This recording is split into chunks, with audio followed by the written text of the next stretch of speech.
الحمد للہ وحدہ والصلاة والسلام علی من لا نبی بعدہ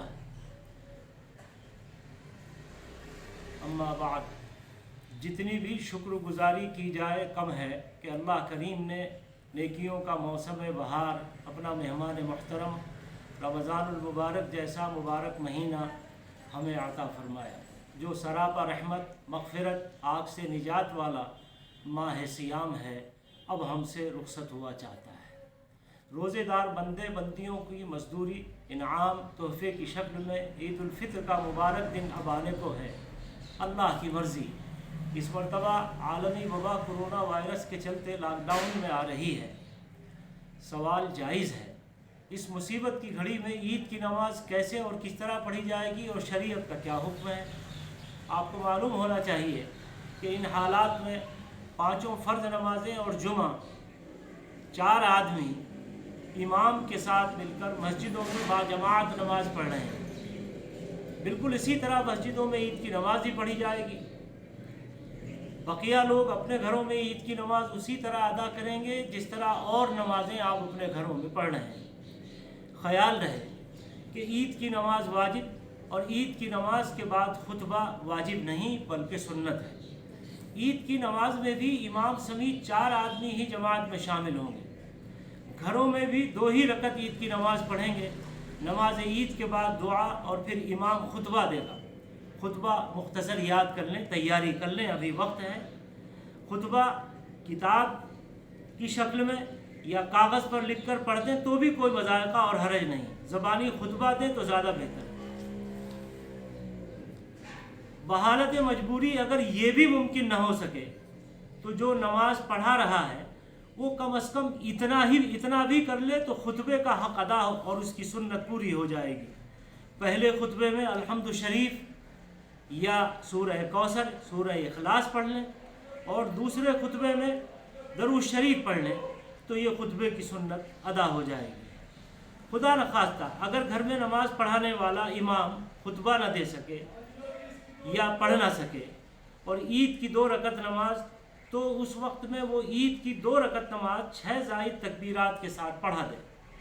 اس کی بھی عملی ٹریننگ پہلے سے ہو، کوشش کر لے، بغیر خطبے کے ہی عید کی نماز پڑھا دے۔ اور اگر عید کی نماز پڑھانے والا بھی کوئی گھر میں نہیں ہے تو ایسی صورت میں گھر کا ہر آدمی 2 رکعت کی شکل میں 4 رکعت چاشت کی نماز ادا کر لے۔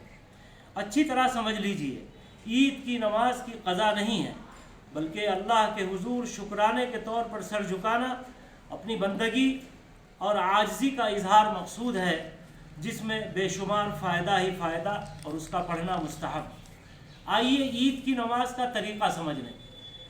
نیت دل سے ارادے کا نام ہے، زبان سے پہلے تو اچھا ہے، میں 2 رکعت نماز عید کی واجب 6 زائد تکبیرات کے ساتھ اللہ تعالیٰ کے واسطے امام کے پیچھے ادا کر رہا ہوں۔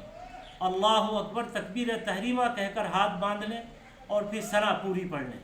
اس کے بعد پہلی تکبیر اللہ اکبر کہیں، ہاتھ کانوں تک اٹھائیں، چھوڑ دیں۔ اسی طرح دوسری تکبیر اللہ اکبر کہیں، ہاتھ کانوں تک اٹھائیں اور چھوڑ دیں۔ تیسری تکبیر اللہ اکبر کہہ کر ہاتھ ناف پر باندھ لیں، الحمد شریف سورت پڑھ کر رکوع کریں، سجدہ کریں۔ دوسری رکعت میں الحمد شریف سورت پڑھ کر بقیہ 3 زائد تکبیریں کہہ لیں۔ پہلی تکبیر اللہ اکبر کہیں، ہاتھ کانوں تک اٹھا کر چھوڑ دیں۔ دوسری تکبیر اللہ اکبر اسی طرح کہیں، ہاتھ کانوں تک اٹھا کر چھوڑ دیں۔ تیسری تکبیر اللہ اکبر اسی طرح کہیں، ہاتھ کانوں تک اٹھا کر چھوڑ دیں۔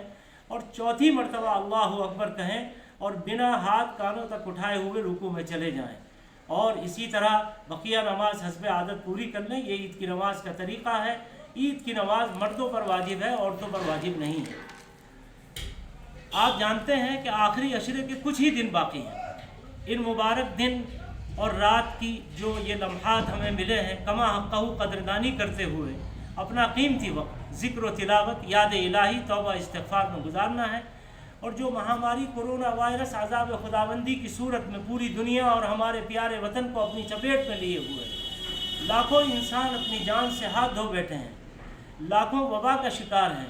اس مہاماری اور مصیبت سے چھٹکارے کے لیے اور اپنے دیش واسیوں اور تمام دنیا کے انسانوں کی سلامتی اور صحت کے لیے خدا سے گڑ گڑا کر دعا کرنا ہے کہ وہ اپنے بندوں کے گناہوں کو معاف فرما کر اس وبا کو دنیا سے دور کر دیں۔ میں اپنے بزرگوں، بھائیوں، نوجوانوں، ماؤں، بہنوں، بیٹیوں سے مؤدبانہ اپیل کرتا ہوں کہ عید کی خریداری کے نام پر ہرگز بازاروں کی بھیڑ نہ بنے۔ بندے، چوٹی، جوتے، چپل خریدنے کے نام پر دکانوں پر شاپنگ، خریداری، جھمگٹے سے ہر حال میں دور رہیں، اپنے ہی گھروں میں رہیں۔ سوشل ڈسٹینسنگ، لاک ڈاؤن پر سختی سے عمل کریں۔ اسی طرح ہم اپنے نوجوان بچوں کو بھی سختی سے سمجھائیں کہ عید کے شوق میں مسجدوں میں جانے کی کوشش نہ کریں۔ اسی طرح عید کی خوشی کے نام پر ہمارے نوجوان موٹر سائیکلیں لے کر گھروں سے باہر نکل کر سیر و تفریح، مٹر گشتی، مجمع لگانے، گھومنے پھرنے سے ہر حال میں بچیں۔ اچھی طرح سمجھ لینا چاہیے اس مہاماری کو پھیلانے کا کوئی بھی عمل اسلام کی نظر میں قطعاً حرام اور قانون کی نظر میں جرم۔ ہر حال میں یہ بھی طے کر لیں کہ اس مرتبہ عید صرف اور صرف پرانے کپڑوں ہی میں منانی ہے، نئے کپڑوں میں نہیں، اور اس رقم کو بچا کر غریبوں، بے روزگار مزدوروں، بھوک سے پریشان حال لوگوں، اپنے پڑوسیوں کی مستحق حال لوگوں کی مدد کرنی ہے۔ اللہ کے نبی کا فرمان، تم زمین والوں پر رحم کرو، آسمان والا تم پر رحم کرے گا۔ اسی طرح ایک خاص نقطے کی طرف آپ کو توجہ دلانا مقصود ہے۔ یہاں لاؤڈ اسپیکر کے ذریعے سے پروفیشنل بھکاریوں کی ایک بھیڑ ہے، ایک ظفرموج بھیڑ ہے، جو روزانہ پورے سماج کو، مسلمانوں کو ذلیل کرنے میں کوئی کسر نہیں اٹھا رہی ہے۔ اس میں برقع پوش عورتوں کی تعداد زیادہ ہے۔ میں آپ سے گزارش کرتا ہوں کہ ان سے ہر حال میں اس بات کا خیال رکھیں کہ ایسے لوگ جو مستحق نہیں ہیں ان کو اپنی قیمتی رقومات نہ دیں، اور ہر حال میں احتیاط رکھیں۔ اللہ تبارک و تعالی ہم سب کو عمل کی توفیق سے نوازے، اور اس آزمائش اور مصیبت کی گھڑی میں ہم سب کو ثابت قدم رکھے۔ میں ارشد محمود قاسمی، آپ کا خادم، صدر جمعیت علماء ہند، اور بھی تمام ائمہ مساجدین سے، جمعیت علماء ہند کے تمام یونٹوں کے ذمہ داران سے، تمام شہر امام صاحبان سے، سماج کے سربراہ اور خاندانوں کے مکھیاؤں سے اپیل کرتا ہوں کہ خدا کے واسطے میری ان ہدایات پر عمل کریں اور اللہ سے دعا کریں، اللہ ہم سب کو عمل کی توفیق عطا فرمائے۔ السلام علیکم، اللہ حافظ۔